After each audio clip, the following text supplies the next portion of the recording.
ನಮಸ್ತೆ ಸ್ನೇಹಿತರೆ. ಶ್ರೀ ಶಿವಪುರಾಣದ 6ನೇ ಭಾಗವಾದ ಯುದ್ಧಖಂಡದಲ್ಲಿ 4ನೆಯದು ಅಂಧಕಾಸುರ. ಅಂಧಕಾಸುರ ಒಬ್ಬ ಸಾತ್ವಿಕ ಸ್ವಭಾವದ ರಾಕ್ಷಸನಾಗಿದ್ದನು. ಮೂಲತಃ ಇವನು ಶಿವನ ಮಗನೇ, ಶಂಕರನೊಡನೆಯೇ ಯುದ್ಧವನ್ನು ಮಾಡಿದನು ಎಂದು ಆರಂಭಿಸಿದ ಸನತ್ ಕುಮಾರರು ವ್ಯಾಸರಿಗೆ ಅಂಧಕಾಸುರನ ಕಥೆಯನ್ನು ಹೇಳತೊಡಗಿದರು. ಒಮ್ಮೆ ಶಂಕರನು ಪಾರ್ವತಿ ಹಾಗೂ ಗಣಗಳೊಡನೆ ಕೈಲಾಸದಿಂದ ಕಾಶಿಗೆ ಬಂದು ಅಲ್ಲಿಯೇ ಇರತೊಡಗಿದನು. ಒಂದು ದಿನ ಪಾರ್ವತಿಯೊಡನೆ ಶಿವನು ವಿಹಾರಕ್ಕೆಂದು ಮಂದಾರಚಲಕ್ಕೆ ಹೋಗಿದ್ದಾಗ ಪಾರ್ವತಿ ತನ್ನ ಕೈಗಳಿಂದ ಶಂಕರನ ಕಣ್ಣು ಮುಚ್ಚಿಬಿಟ್ಟಳು. ಒಂದು ಕ್ಷಣ ಇಡೀ ಜಗತ್ತಿನಲ್ಲಿ ಘೋರವಾದ ಅಂಧಕಾರವು ಉಂಟಾಯಿತು. ಆ ಸಂದರ್ಭದಲ್ಲಿ ಶಂಕರನ ಶರೀರ ಸ್ಪರ್ಶದಿಂದ ಪಾರ್ವತಿಯ ಎರಡೂ ಕೈಗಳಿಂದ ಒಬ್ಬ ಪುರುಷನು ಹುಟ್ಟಿಬಂದನು. ಘೋರ ರೂಪವಾದ ಆತ ಕುಣಿಯುತ್ತಾ ಇರುವುದನ್ನು ಕಂಡು ಪಾರ್ವತಿಯು ಶಿವನನ್ನು ಈತನಾರೆಂದು ಕೇಳಿದಳು. ಉತ್ತರಿಸುತ್ತ ಶಿವನು, ಗಿರಿಜೆ, ನೀನು ನನ್ನ ಕಣ್ಣುಗಳನ್ನು ಮುಚ್ಚಿದುದರ ಫಲವಿದು. ಇವನು ನಿನ್ನ ಮೊದಲನೆಯ ಮಗನೇ ಆಗಬೇಕು. ನನ್ನಿಂದ ರಚನೆಯಾದ ಇವನನ್ನು ನೀನೇ ರಕ್ಷಿಸು ಎಂದು ಹೇಳಿದನು. ಇವನೇ ಅಂಧಕನೆಂದು ಹೆಸರಾದನು.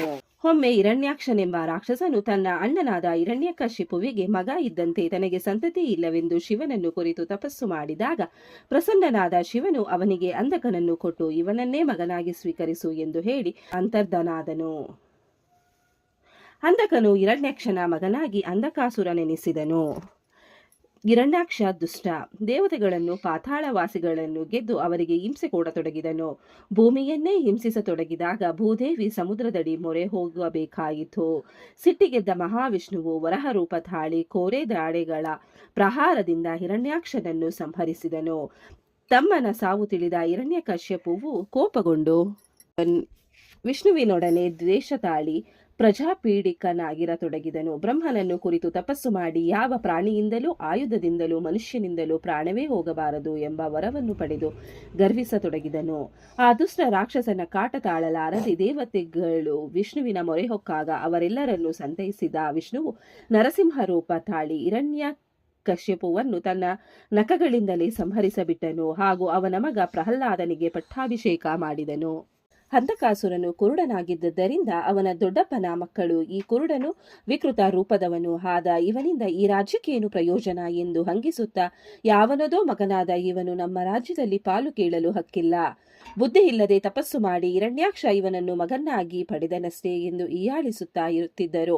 ಇದರಿಂದ ಶಾಂತಿ ಕಳೆದುಕೊಂಡ ಅಂಧಕಾಸುರ ಕಾಡಿಗೆ ಹೋಗಿ ಬ್ರಹ್ಮನನ್ನು ಕುರಿತು ದೀರ್ಘಕಾಲ ತಪಸ್ಸನ್ನಾಚರಿಸಿದನು. ಪ್ರಸನ್ನನಾದ ಬ್ರಹ್ಮನು ಅವನಿಗೆ ಕೇಳಿದ ವರವನ್ನು ನೀಡಿ ಅಂಧತ್ವವನ್ನು ಹೋಗಲಾಡಿಸಿದನು. ಅಂಧಕಾಸುರನು ತನ್ನ ರಾಜ್ಯಕ್ಕೆ ಬಂದು ದಕ್ಷತೆಯಿಂದ ಆಳತೊಡಗಿದನು. ಪ್ರಹ್ಲಾದನು ಅವನ ಬಂಧುವಾಗಿದ್ದನು. ಒಂದು ದಿನ ಅಂಧಕನು ಮಂದಾರಚಲಕ್ಕೆ ವಿಹಾರಕ್ಕೆ ಹೋಗಿದ್ದಾಗ ಅಲ್ಲಿನ ಪ್ರಕೃತಿ ರಮಣೀಯತೆಗೆ ಮನಸೋತು ಹೋದನು. ಬಳಿಯಲ್ಲಿ ಒಂದು ಆಲದ ಮರದ ಅಡಿಯಲ್ಲಿ ಒಬ್ಬ ಜಟಾಧಾರಿ ಮತ್ತು ಚೆಲುವೆಯೂ ಇರುವರು ಹಾಗೂ ಗಿಡಕ್ಕೆ ಕಟ್ಟಿದ ಒಂದು ಹೆತ್ತು ಇದೆ ಎಂದು ಮಂತ್ರಿಯು ಭಿನ್ನವಿಸಲು, ಅಂಧಕಾಸುರನು ಹಾಗಿದ್ದರೆ ಆ ಜಟಾಧಾರಿಯಿಂದ ಚೆಲುವೆಯನ್ನು ಬೇಡಿ ತರಬೇಕು ಎಂದು ಆಜ್ಞಾಪಿಸಿದನು. ಅಂಧಕಾಸುರನ ಮಂತ್ರಿಯು ಹಾಗೆಯೇ ಆಗಲೆಂದು ಜಟಾಧಾರಿಯ ಬಳಿಗೆ ಬರಲು ಅವನು ಬೇರಾರು ಆಗಿರದೆ ಶಿವನೇ ಆಗಿದ್ದು ಆ ಚೆಲುವೆ ಪಾರ್ವತಿ ಆಗಿದ್ದಳು. ಶಿವನು ಮಂತ್ರಿಗೆ ತಾನು ಪಾಶುಪತ ವ್ರತಾಚಾರಣೆ ಕೈಗೊಂಡು ಇರುತ್ತೇನೆ, ಚೆಲುವೆ ತನ್ನ ಸತಿ ಎಂದು ಹೇಳಿ ಕಳುಹಿಸಿದನು. ಅಂಧಕಾಸುರನಿಗೆ ವಿಷಯ ತಿಳಿದು ಅವನು ಮದ್ಯ ಸೇವಿಸಿ ತಾನೇ ಆ ಚೆಲುವೆ ಇದ್ದ ಮರದ ಸನಿಹಕ್ಕೆ ನಡೆದು ಬರತೊಡಗಿದನು. ಆದರೆ ದಾರಿಯಲ್ಲಿ ಶಿವಗಣಗಳು ಅವನ ಉದ್ದೇಶ ತಿಳಿದಾಗ ಅವನನ್ನು ತಡೆದು ಚೆನ್ನಾಗಿ ಥಳಿಸಿದವು. ಅದೇ ಸಮಯಕ್ಕೆ ಅಲ್ಲಿಗೆ ಬಂದ ಅಂಧಕನ ಸೈನ್ಯಕ್ಕೂ ಗಣಗಳಿಗೂ ಘನಘೋರ ಯುದ್ಧ ನಡೆದು ಎರಡು ಕಡೆ ಸಾವು ನೋವುಗಳಾದವು. ಇದನ್ನು ನೋಡಿ ಶಿವನಿಗೆ ಬೇಸರವಾಗಿ ವ್ರತಭಂಗವಾಗಿ ದುಃಖದಿಂದ ಬೇರೊಂದು ಕಡೆಗೆ ಹೋಗಿ ಗುಪ್ತವಾಗಿ ಧ್ಯಾನಾಸಕ್ತನಾಗಿರತೊಡಗಿದನು. ಅಲ್ಲಿಗೂ ಬಂದ ಅಂಧಕನನ್ನು ಪಾರ್ವತಿಯ ರಕ್ಷಭಂಟ ವೀರಕನ್ನು ತಡೆದು ಹಿಂದಕ್ಕಟ್ಟಲು ನೋಡಿದನು. ಆದರೆ ದೈತ್ಯ ಸೈನ್ಯ ನುಗ್ಗಿ ಅವನನ್ನು ಬಂಧಿಸಿತು. ಪಾರ್ವತಿ ಬ್ರಹ್ಮನನ್ನು ಸ್ಮರಿಸಿದಳು. ಕೂಡಲೇ ಎಲ್ಲಾ ದೇವತೆಗಳು ತಮ್ಮ ತಮ್ಮ ಶಕ್ತಿ ಸ್ವರೂಪಿಣಿಯರನ್ನು ಸ್ಮರಿಸಿ ಸ್ತ್ರೀ ವೇಷದಿಂದ ಪಾರ್ವತಿಯ ಬಳಿಗೆ ಬಂದು ಕುಳಿತರು. ನುಗ್ಗಿ ಬಂದ ದೈತ್ಯರನ್ನು ತಮ್ಮಲ್ಲಿದ್ದ ಶಸ್ತ್ರಾಸ್ತ್ರಗಳಿಂದ ದೇವತೆಗಳು ಎದುರಿಸಿದರು. ಆ ಸ್ತ್ರೀಯರ ನಡುವೆಯೂ ಅಂಧಕನು ವೀರಾವೇಶದಿಂದ ಯುದ್ಧ ಮಾಡತೊಡಗಿದನು. ಪಾರ್ವತಿಯು ಯುದ್ಧದಲ್ಲಿ ಭಾಗಿಯಾದಳು. ಇತ್ತ ಶಂಕರನ ವ್ರತವು ನಿರಂತಕವಾಗಿ ಮುಗಿಯಿತು. ಯುದ್ಧವು ದೀರ್ಘಕಾಲ ನಡೆಯುತ್ತಲೇ ಇತ್ತು. ಅಲ್ಲಿ ಪ್ರಕಟವಾದ ಪರಮೇಶ್ವರನು ಪಾರ್ವತಿಯನ್ನು ಕಂಡು ಸಂತೋಷಗೊಂಡು ಅವಳೊಡನೆ ಗವಿಯನ್ನು ಸೇರಿದನು. ಅಂಧಕನು ತಪಸ್ವಿಯಾಗಿ ಕಂಡ ಶಿವನನ್ನು ಅವನು ತನ್ನ ಶತ್ರು ಎಂದು ಭಾವಿಸಿ ಪಾರ್ವತಿಯನ್ನು ಮತ್ತೆ ಬಯಸಿ ಬೇಡಿದನು. ಇದರಿಂದ ಕ್ರುದ್ಧನಾದ ಶಿವನು ಅಂಧಕಾಸುರನೊಡನೆ ಯುದ್ಧ ಮಾಡುವುದಾಗಿ ಘೋಷಿಸಿದನು. ಶಂಕರನು ದೇವಸೇನೆಯನ್ನು ಕರೆಸಿ ಯುದ್ಧವನ್ನು ಆರಂಭಿಸಿಯೇ ಬಿಟ್ಟನು. ಅಂಧಕಾಸುರನು ಗಿಲ ಎಂಬ ಹೆಸರಿನ ಮಹಾದೈತ್ಯನನ್ನು ಮುಂದಿರಿಸಿಕೊಂಡು ಯುದ್ಧಕ್ಕೆ ಬಂದನು. ಶಿವನೊಡನೆ ಮಾಯಾ ಯುದ್ಧಕ್ಕಿಳಿದನು. ಬ್ರಹ್ಮಾದಿ ದೇವತೆಗಳು ಗೀಲನ ಹೊಟ್ಟೆ ಸೇರಿದರು. ಬಳಿಕ ವೀರಕ ಹಾಗೂ ನಂದಿ ಅಂಧಕನೊಡನೆ ಯುದ್ಧ ಮಾಡಿದರು. ಕಡೆಗೆ ಶಿವ ಮತ್ತು ವಿಷ್ಣು ಇಬ್ಬರು ಅಂಧಕಾಸುರನೊಡನೆ ಯುದ್ಧಕ್ಕಿಳಿದರು.